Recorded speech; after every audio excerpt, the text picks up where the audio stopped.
Welcome to Dr. Lottie Science with Soul. I'm Dr. Lottie and the host of this podcast. I'm a physician, medical intuitive, evidential psychic medium, international keynote speaker, and author of Med School After Menopause, The Journey of My Soul, an inspirational story about transformation, healing, and spirituality, which won first place in the category of spiritual leadership in August 2021 from Living Now Book Awards. This award recognizes truly world-changing books that contribute to positive global change. The inspiration for this podcast came from my own life experiences. As I have journeyed through life, it has taught me that we're part of a greater divine web of interconnectedness. I have walked the path of illness, healing, and transformation.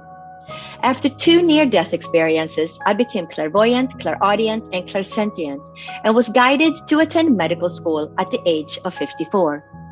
We will be meeting with many different types of doctors, healers, as well as spiritual leaders, educators, and other inspiring souls in this podcast. It is my hope that you will gain information and create a path to healing your own life physically, emotionally, and spiritually, and bridge the gap between science and soul. If you are a person who understands the interconnectedness of mind, body, and soul, and would like to take one of my courses or work with me to create a path of healing your own life, please visit divinespiritualessence.com or drlottie.com.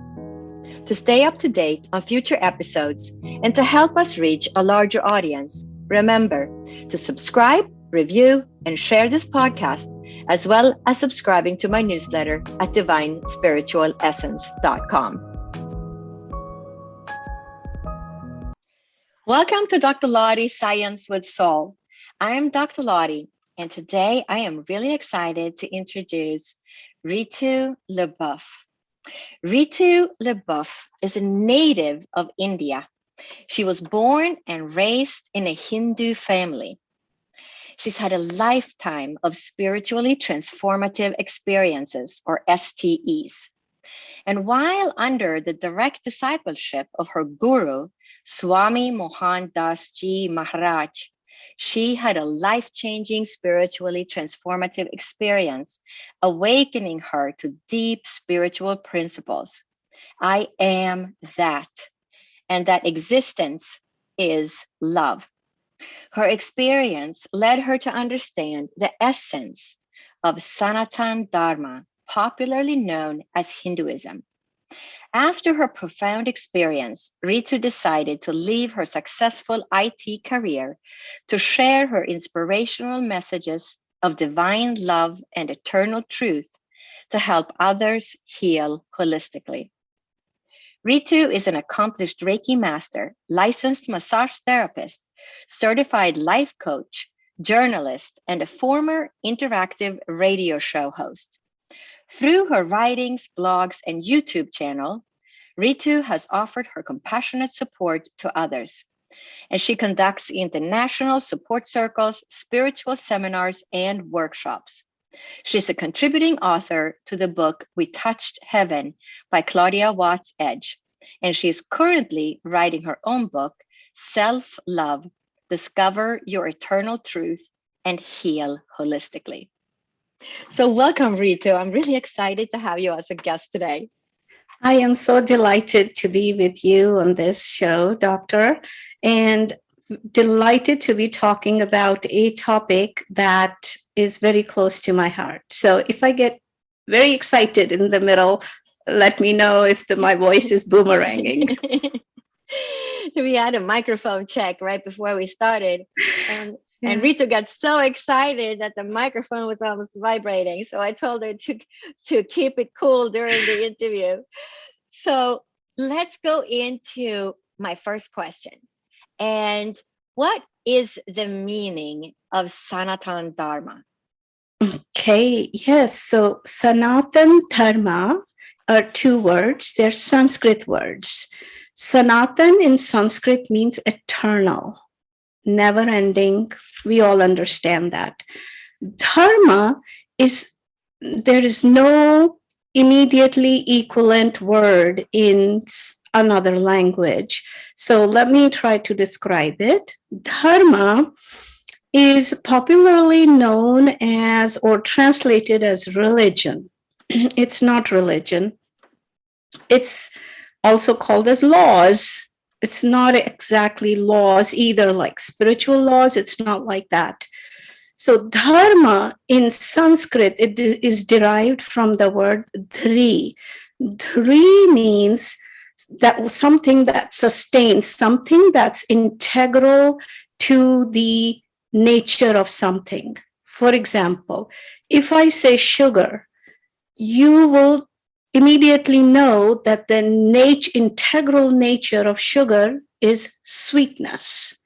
If I say fire, you know the integral nature of fire is heat. It's hot. Fire is hot. So eternal, so Sanatan Dharma is following the integral nature that you're like, it's like divine order, divinely ordained nature of yourself, the self that is eternal. So the integral, the truth, the nature of the self is supreme self, the divine self. So that is Sanatan Dharma.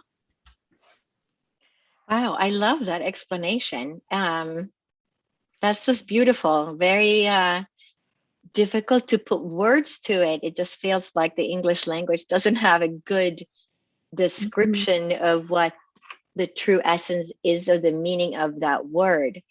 That's just beautiful. And how did Sanatan Dharma come to be called Hinduism? Yes. So let me tell all the people listening that Sanatan Dharma actually has not been found in the history books anywhere, meaning it predates, it's prehistoric. It predates anything that has been ever documented. About 5,000 years roughly, there's a calculation been done when the most ancient scriptures, Hindu scriptures, Vedas, were written. And those are dated 5,000. And so Sanatan Dharma goes way before that. And so along, as anybody knows, India has been invaded, conquered many times. So for last few centuries, as the invaders came, they brought in their own way of speaking, their own way of understanding. So many centuries ago, Persians started to call people that lived in the area called India that followed Sanatan Dharma. They started referring to them as people who lived by the river Sindhu, because India is by the river Sindhu. And so eventually, as the Greek came, they started to refer, because their language did not have this exact pronunciation, and that became, somewhere along the way, Sindhu became Hindu. And then as other conquerors came, Hindu became Indu. H dropped, it became Indu. And when the British came, then Indu became India. So its original name has been also, before it became India, was Aryavrata or Bharat. So actually the name is Bharat, it's not India, but that's how it came to be known as. And then eventually when other conquerors came and they settled in the area called India, for their purposes of administration and political reasons, they needed to differentiate, because they came with their own religion. And they needed a way to administer people that belonged belonged to their religion versus the ones that were not belonging to their religion. So they took all the people who were living within the area of India that were following Sanatana Dharma as Hindus. And therefore, they had to classify it. So they said, our religion versus what you're practicing is your religion. So Hinduism became to be termed as Hinduism. And along the way, then generations, as it all got diluted, the knowledge, generations started to lose the original roots, the original knowledge of Sanatana Dharma, and it became slightly more ritualized, and some of that root knowledge went underground.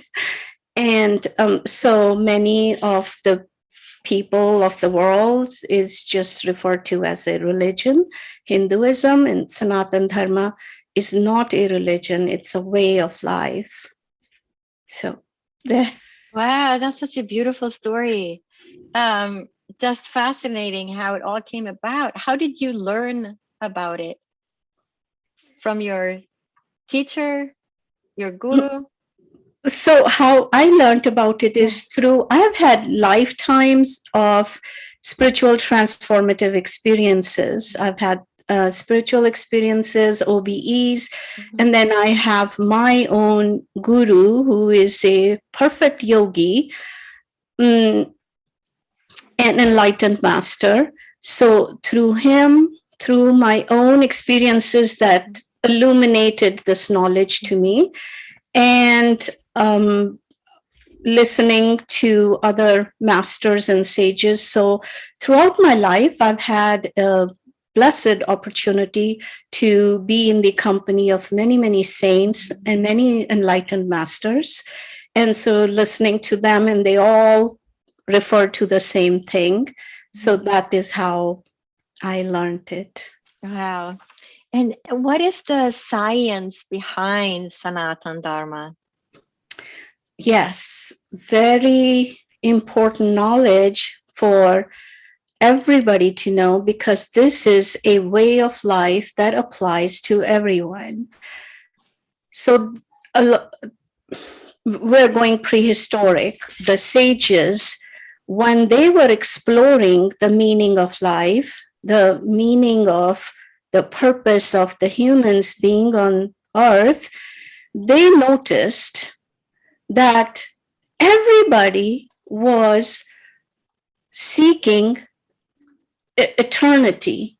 Everybody was seeking immortality. Everybody was seeking absolute knowledge, absolute bliss, absolute existence.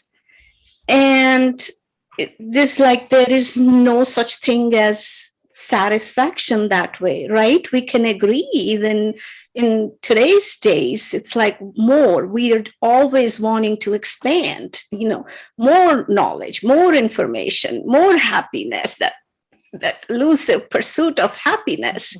So they found out that it is not in the external, it is in the internal. So they spent their lifetimes exploring the internal world.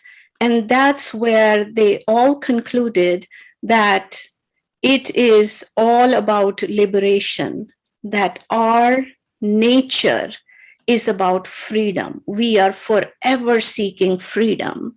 We don't want to be limited. We don't want to be bound. We want unlimited. And that we want what in Sanskrit is called moksha, mukti. Mukti is liberation, freedom. And freedom from what? Freedom of any limits. And so therefore, Sanatana Dharma is a pursuit of, is through your own experience, it's a pursuit of finding your own infiniteness. Mm-hmm. your own absoluteness, your absolute existence, your absolute knowledge, your absolute bliss. And therefore, finding out that that is who we are, in fact, our true nature, integral to us, is this of the self, the Atma, the soul, is Paramatma, is the supreme self. And and that is the ultimate purpose, ultimate goal, ultimate duty of each individual, and that everything, that supreme self, is unmanifest because its nature is infinite, its nature is absolute bliss. So in order to experience and express itself, there is this manifested world, which is more like a dream of the unmanifest. And therefore, it's called as Maya, as illusory. And not when you are from the perspective of the manifest, but from the perspective of the unmanifest, it is a dream, an illusion.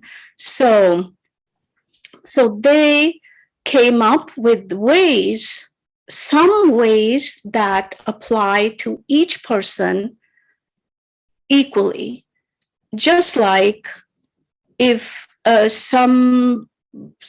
just you're a doctor. So I'm going to use some example like that. Now, people come to you, you draw blood. And so you can categorize the blood into 4 different, some major groups. You can categorize them.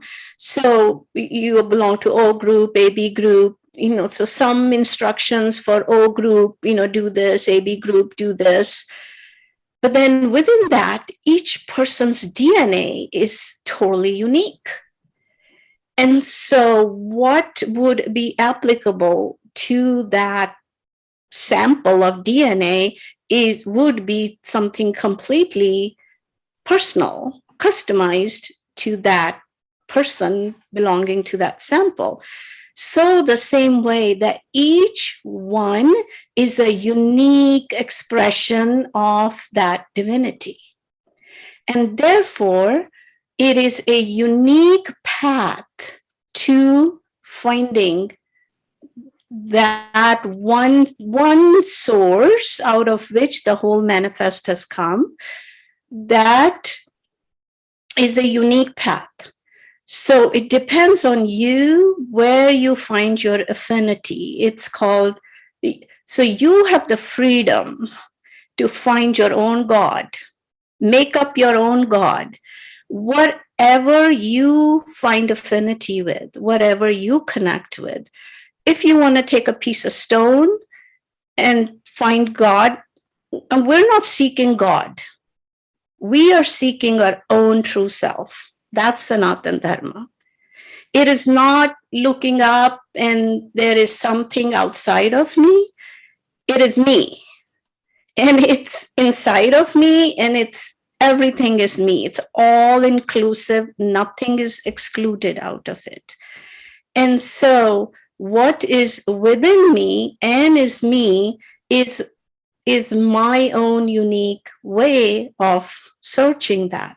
So you are encouraged to question, you seek, you debate, and you have total respect for each person's way.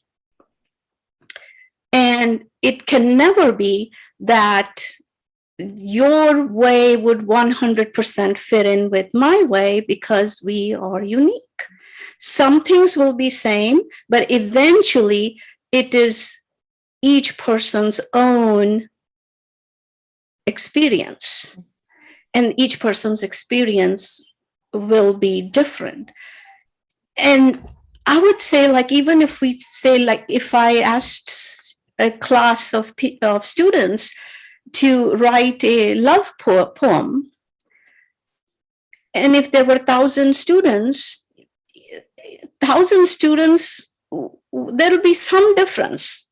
The theme will be love, but it'll be expressed differently from their own, from where they are and what their understand, what their feelings are. So in that alone, we can see how each person is unique. And so this way, so there are about 33 million gods in Sanatana Dharma, and that was back then when there were probably 33 million people, and now there could be billions of gods. So it's up to you. Want to take a piece of stone, you want to take a leaf, a tree, or take some attribute of that wholeness, and then turn it into God for you and worship that. And so this is there are no ideological basis for it. There is no one book. There is no one prophet to follow, because it is my personal search. And so that is where also namaste comes in. Namaste. So, and it's two words, namaha, te. Namaha, I bow to you. Te means you, bow, and which means that same absolute existence that is flowing in me is flowing through you. So I bow to that. And that is where the greeting, the hello and goodbye and good morning and good evening is all namaste. And so everything is sacred, animate and inanimate, because everything is made up of the same elements that human body is made of, except humans have this consciousness and the ability and choice to find the true nature. And so they came up with a certain structure, certain ways that people could follow, but ultimately it's not about believing something. It is your totally your own experience. So this, yeah, it's fascinating. I love to hear about it. And so when you talk about guru, what does guru mean? Guru is again Sanskrit word. It is made up of two words, gu and ru. So it's the one who removes the darkness of ignorance, because we have lost the ignorance is that you have forgotten that you are the supreme self, that you are the infinite. So you have forgotten that, and that's the knowledge that you are seeking. And so the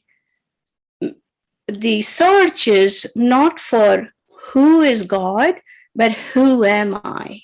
That is the eternal question. Who am I? And once I know who I am, I know God, because both are the same. So guru is that person we call self-realized, because you have realized the self, your God realized, self-realized, and you or enlightened. You have the light of knowledge now.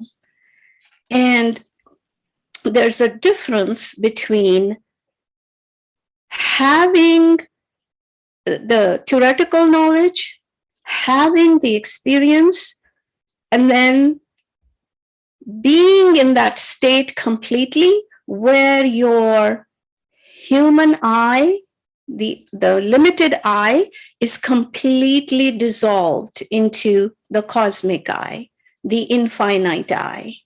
And so guru is the one who has realized the self and has not just experienced it, but is existing in that cosmic self, even though having a human form, could be a he or a she, but is so the human form could be is normally when a person is dissolved into the cosmic self, they cannot sustain their human form. They leave. They disappear. They dissolve. It's like you put a little spoonful of salt into the ocean. It's going to dissolve. It's gone. A drop of water into the ocean, it becomes the ocean. It's gone. But there are a handful, a few over the ages who have had so much compassion that when they realized, they left just a tiny portion of desire or that much of tiny little bit of ego, 0.0001%, to stay back to help others have that same realization.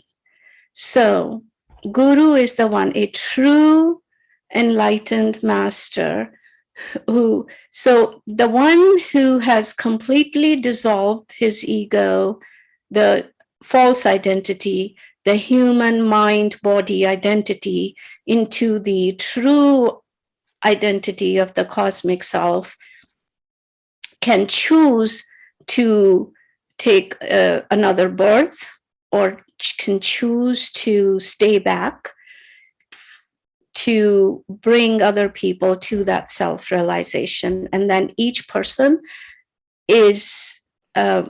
will seek it according to their own level of intensity and desire. It's never forced upon them.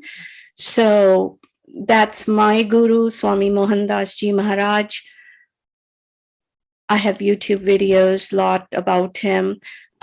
So he is one of those, and that is where by his grace, I had lifetime of spiritual experiences, and I have not read any scriptures. All my knowledge has been inborn. Some of it I was born with it. When I was born, I knew I had innate knowledge of reincarnation, that I had knowledge about 3 of my past lifetimes. And this is when externally there was no one around me telling me about any of this. But then when you're in India, you just have to turn on the radio, you pick up anywhere. It's just, these words are just in the air. So people may not understand the full meaning behind these words or concepts, but they are spoken in everyday conversations. This comes up, in my past life, in your past life, and your karmas. And so Sanatana Dharma is also about reincarnation, and it's karma, that what keeps you in the reincarnation life birth cycle is your karmas. Karmas are your actions and the consequences of that. And when those actions are done from the perspective of the limited mind body, then they obviously generate consequences. And then the whole debt cycle, the payback and the learning, and that keeps you in bondage over and over again. And so Sanatana Dharma is about freeing yourself from that cycle. And along with that, realizing what your true nature is. So Guru's sole job, a true authentic, so we call Sat Guru. Sat means the truth. So a real true Sat Guru's job is to not for you to worship him and to keep bowing down to him, although that's what you naturally want to do when you are experiencing your own the bliss within you. You naturally want to bow to the one. You want to worship. You want to love the one who is gracing you with these experiences, with this knowledge. So, but that's not the purpose of Satgurus. The only purpose is to break your ego. Ego is simply your identification with the level of your identification with your mind and body. And you thinking that I am this mind body identity. And so his purpose is to put you through fire and burn everything that will stand in the way of you, you coming to know what your truth is. And then you and the guru is the same. And so when your seeking is so intense, then the guru, that is you yourself, right? Your Satguru. Satguru means the one who is the enlightened one. You are truly the enlightened one.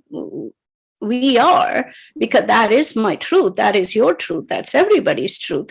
But because it's in the darkness, in the veil, because of the mind, then that's true. And that enlightened self will take a form out of compassion to come in front of you, because we're so used to identifying with the human form, needing to talk to such a person that we will connect with them, he or she, and that way, but we will be able to go on our spiritual progress. Wow. And so now that we're talking about guru, I'm going to ask you, what does yoga mean? Yes. So in the West, yoga, first of all, the word is yog. The A has been added, so we think of it as yoga. And so yog means actually to yoke, it's union. So the union of me, the limited self, with my infinite self. That's the union, right? That's the communion. That's the communication we are seeking. So that's become unified. So that's yoga. And so how would that union happen? That will include our body, understanding our thoughts, understanding our emotions, understanding our spirit. So the sages, the ancients, the enlightened ones, they came up with, there are so many details. If you start listening to all the details, there's be thousands and thousands of pages out there, which I have not studied. But what we hear over and over again, there are like 3 main types of yoga, actually. Okay, so why we need the yoga? So to use an example, if I am out there by a pond and I want to see the reflection of moon in the pond, what do I need? If the pond water is very dirty, I cannot see the reflection. If the pond water, there's too much commotion in it, somebody splashing, I cannot see the reflection. So the same way, the water is, the pond water is like our mind. If the mind, there is too much impurity in it, the reflection of the moon, we can call it our supreme self, we cannot see its reflection in it. And if it is, there's too much activity, it's not still, then we cannot see. So therefore, there were some methods that were devised and that we are to work on all these different paths of yoga. It's not just one or the other. It's all inclusive. It's to which degree one more than the other, based on your natural tendencies, the habits, not just from this lifetime, but other cumulative lifetimes, the bank account of tendencies that we bring. So based on that, if you have a guru, guru knows you inside out. Guru knows your entire life journey. Guru knows your very depths of who you are. So guru will let you know which aspect of yoga needs to be emphasized more, what method will work for you. And so yoga is that. It's different pathways within yoga for the union. That's what yoga means. That's beautiful. I want to ask you a little bit about your spiritually transformative awakening to the I am that I talked about in the introduction. Can you share a little bit about what happened in that transformative experience and how you came to know I am that? Oh, wow. I always have to put my tissue box. I thought after all these years, but it always surprises me. I mean, sometimes I'm able to talk about it and sometimes it becomes very emotional. But can I go back a little bit to when I was talking about yoga and add a little bit more to that?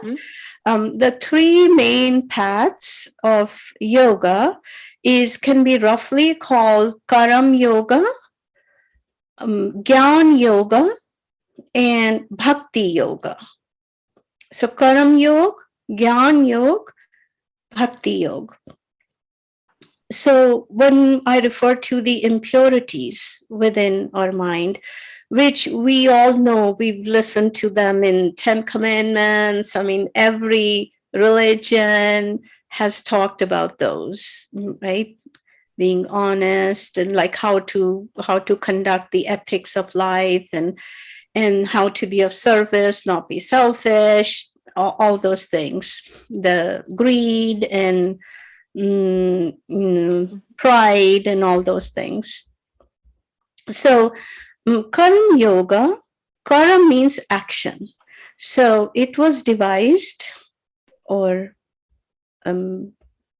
suggested that you use your body, like it's a way to purify your body and your mind to be of service to others. Karam, action, do action for others. And in that way, you are opening up your heart, you're, clearing your mind, you're giving to people. And so, and it also strengthens your body. And part of that is also the Hatha yoga, which is what mostly is popular in the Western world. The asanas that we talk about, putting your body into different poses, and that is to strengthen your body. And because you have to have healthy body to be able to be on your spiritual pursuit, right? You can't be with ventilators on a hospital bed and, try to follow your progress. So that is essential. And then for the stillness of mind is Gyan yoga. Gyan means knowledge. And within Gyan is Dhyan.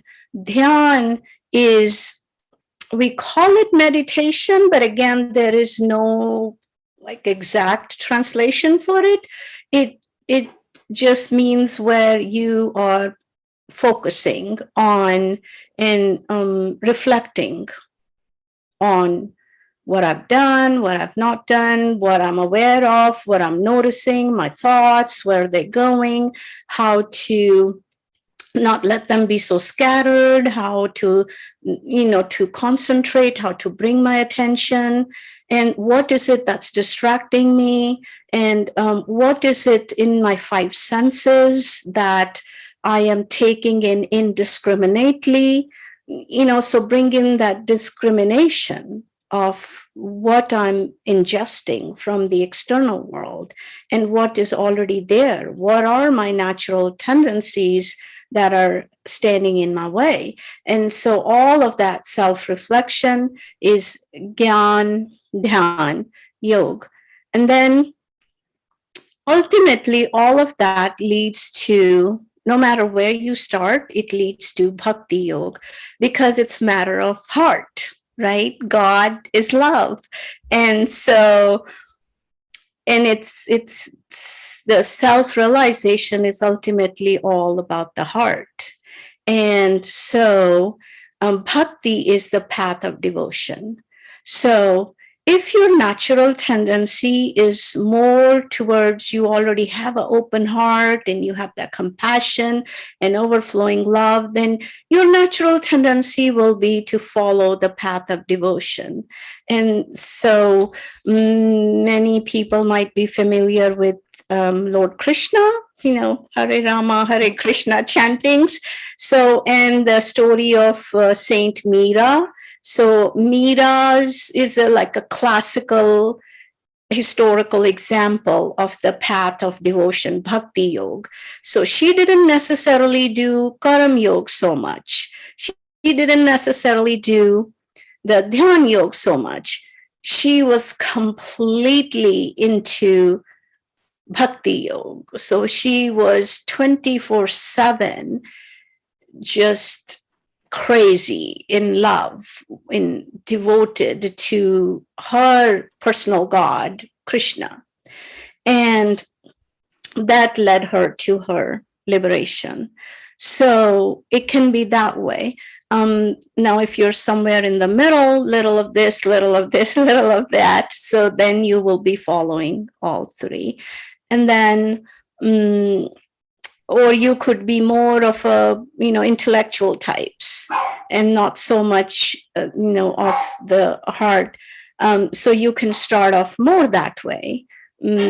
So I would think like some of the masters like Krishnamurti, that we have heard, it's very intellectual conversations. We want to read the scriptures, and we want to analyze, we want to debate, and so we follow more of that path, but eventually it will come to where your heart opens up. And so ultimately all rivers end up in the path of devotion, the love.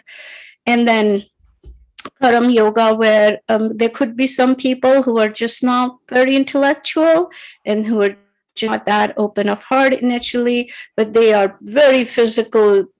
They have that physical capacity and they want to be able to move it, and otherwise they would have that restlessness. So then that they would be suggested to, okay, serve, do what you can do, serve other people, do social service. And so those are, so a guru, you can do it. You can start off on your own based on what your leaning is. But then if you have a guru who already knows you inside out, it's the shortest cut, right? That will give you precisely what path you should follow. And within that, I do want to briefly bring up when meditation part comes in. Are you familiar with the word Kundalini? Kundalini? Yeah. Yes. And so that is that divine force, the divine Shakti that is dormant in all of us, each one of us at the base of our spine. And it is not necessary, because there are so many thousands of different paths, millions of different paths. One of the paths is awakening of the Kundalini Shakti, the power. And I just want to bring it up because I get that question so much, and everybody thinks that it's necessary. And I have seen Kundalini yoga as a yoga has become like very popular method to to follow and to make it part of your necessary path. It's not necessary. You can reach self-realization. Like Buddha didn't talk about Kundalini. So you can reach that without the awakening of Kundalini. That is more of a yogic path. It doesn't have to be that way. And I just wanted to warn about the guru, all the gurus, the yogis that I have heard, including my guru. They have warned against people trying to force and on their own the awakening of Kundalini. It is like you are a bulb of 100-volt capacity and you are trying to pass million volts through it. It's not, you can't handle the tool. The mind is the tool that has you stuck in this false identity. We're trying to use the same mind to get out of it. It can have a very negative, fatal consequences. So it is best if any of that is pursued under the guidance of a perfected master. I just wanted to add that. No, very, very wise words. I understand what you're talking about because I've seen that myself with people who practice that. You see, it's because I read people, so I see it, and invariably they're doing Kundalini yoga. It's exactly, exactly the impression I have. There is too much energy that they're trying to force through, but the body and their spirit and their soul is not ready for that yet. And it's better to just study, spirituality and becoming more enlightened and let that Kundalini happen on its own. Because when that soul, that body, that spirit is ready, it's just going to happen. But to try and force it, it's almost like it creates some energetic congestion, like a traffic jam inside, an energetic traffic jam. That's how I see it on people that practice that, but you can see they're also not ready to move to that awakening of that Kundalini. So it's exactly what you're saying. It sort of backfires. It almost puts a halt, a stop in their progression, because stop. If they're trying to do it to become more spiritual, but it's actually hindering them because they're going about it the wrong way. It's the wrong approach. They have to heal everything first and become enlightened and just spiritual and exist in that heart space in order to awaken the Kundalini, which will then awaken naturally. Exactly. And so combining that, you said it perfectly, that this is what you're wanting to use for spiritual progress, but this is actually ends up hindering you and actually putting you back many, many lifetimes almost.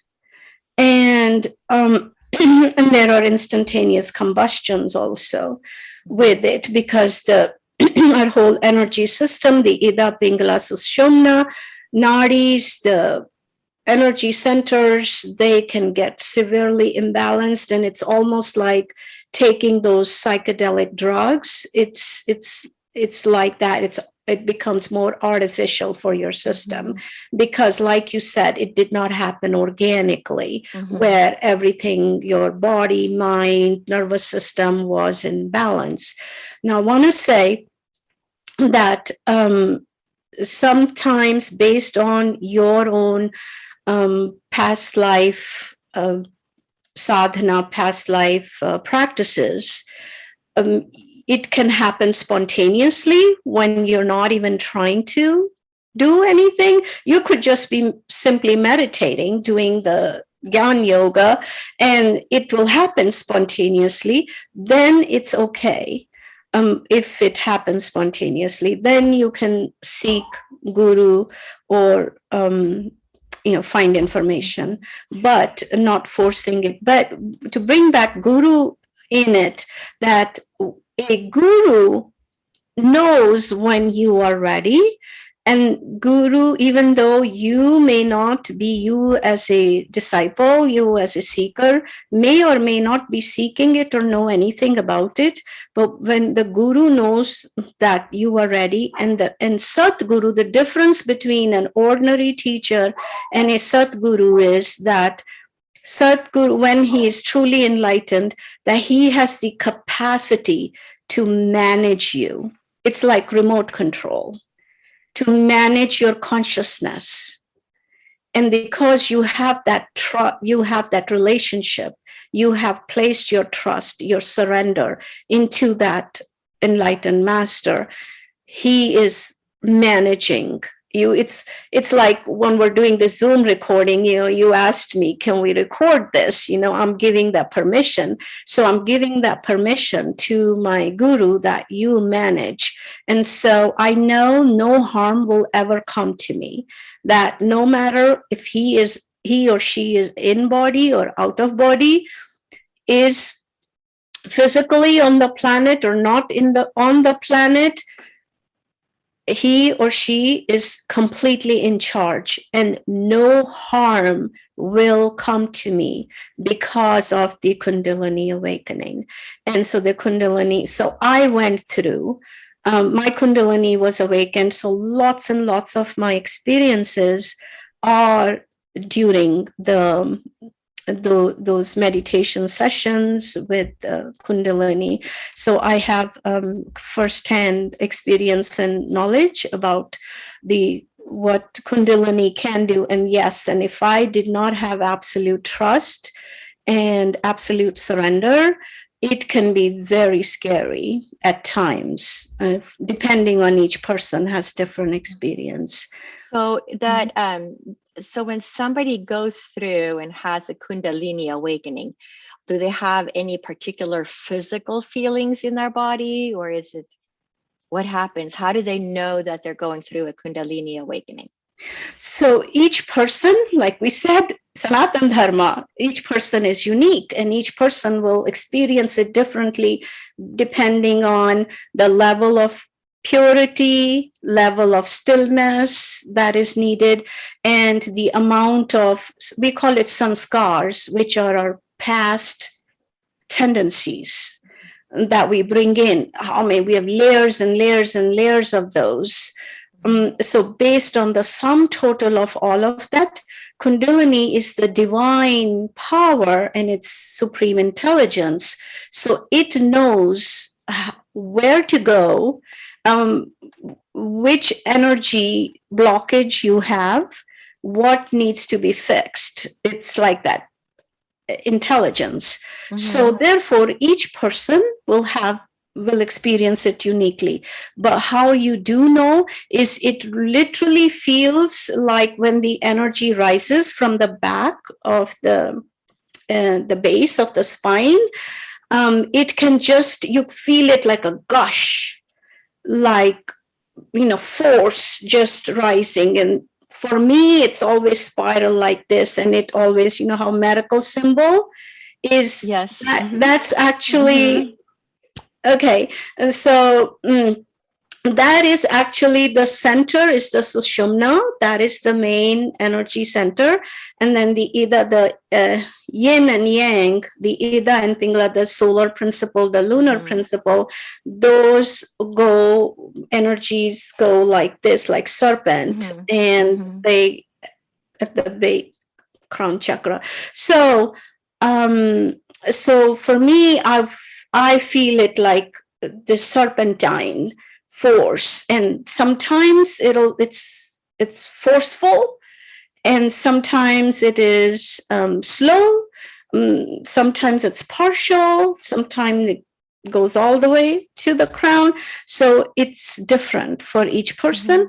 And another indication is that your body will go into mudras. Mudras are hand gestures. So we have lost the knowledge of how every single slightest 1 millimeter movement of each finger, each muscle, each movement within our body, how it manages the energy. And so the intelligence knows to, so like for like we, this is very common, right? We do this, the finger, the thumb and the Pointer finger pointer together. finger Yeah. for the, because this like it holds the energy when we're sitting in meditation, and the energy is building up inside us, that it holds it, doesn't let it leak. So there are all these different meanings, and your hands will form into different mudras. It could be like this, it could go like this, it could something you consciously don't understand, and it happens automatically. It's almost like you can forcibly stop it, but if you don't forcibly stop it, you just become an observer. You're just witnessing it. It's just doing its own thing. And then another thing is asanas, the yoga postures. That'll happen. Most impossible yoga postures that if I tried my utmost to do those yoga postures with my conscious mind, I would never be able to do them, but they happen effortlessly. And so some will have more force, some will have less force, some will have asanas, some will have mudras, some will have vibrations. So like a lot of you will have, like your body will vibrate in the serpentine fashion, and like literally like how I'm moving, or just your head will move, or you will feel the pressure. It will feel like when it goes to the crown, for example. For a long time I went through the phase where it just felt like my skull will crack. It did not hurt, there was no pain, but there was this intense pressure, like the skull is going to crack. It's not joking. Yeah. And it's like the base of the nose, so the third eye, the whole frontal, the whole skull is just going to crack. And this is what I was referring to. I've just given some little examples that if you do not have that trust in a guru, in a master, then some of these things can become scary. And but you should not stop it, even if it's happening automatically for you. It has awakened, then do not stop it. It is divine force. Nothing negative will come off it. It's just that guru will just manage it in a way. It just makes it much easier for you. And but it will not harm you. It's intelligent energy. Just its only purpose is to still your mind, purify you. So whatever tendencies that are holding you back from realizing, from self-realization. So coming to my experience. Yeah. Do you want to just touch upon the spiritually transformative experience, I Am That, before we wrap up? Yes. A message about that, maybe to the people? Yeah, so it's written in detail in the book that you already mentioned, We Touched Heaven, and it's on my YouTube channel also. But this is an experience that I had. I did not know I was driving the car the entire time when I was having this experience, but I became 360 degrees. I became one with the source. I became that. So first I felt this as separate from the source, but I experienced that love, that indescribable love that all NDEers talk about. It's just totally indescribable. That love, I felt that, and it was overwhelming. And then I became that. So I became that love, and then I separated from that. I became the cosmic me and the mini me. So macro me and mini me, and I could see the connection between that, the macro me, the cosmic me, has created this mini me to experience and express itself and to expand itself, and that love is never ending, and that we are never alone. Our journey is from lifetime to lifetime is really, there is no distance between me, the mini me, and the macro me, the cosmic me, the absolute me. So I am that, which is called Aham Brahmasmi, which is Sanatana Dharma. Aham Brahmasmi Tattvam Asi. I am that absolute, and so are you. Ah, love it. Love it. And how can people work with you or find out more about you? I know you have a website.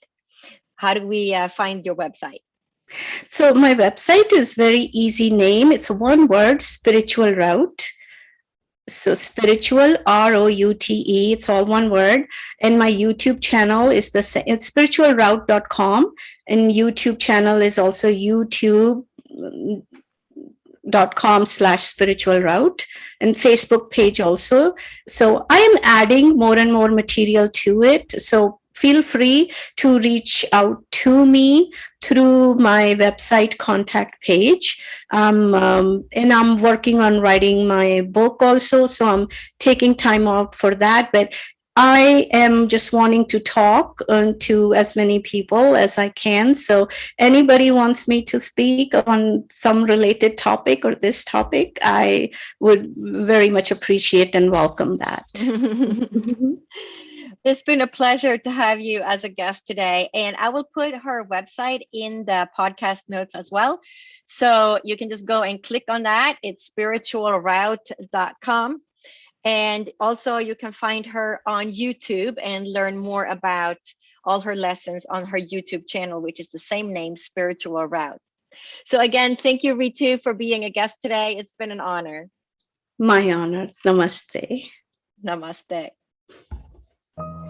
I hope you enjoyed listening to this episode of Dr. Lottie Science with Soul.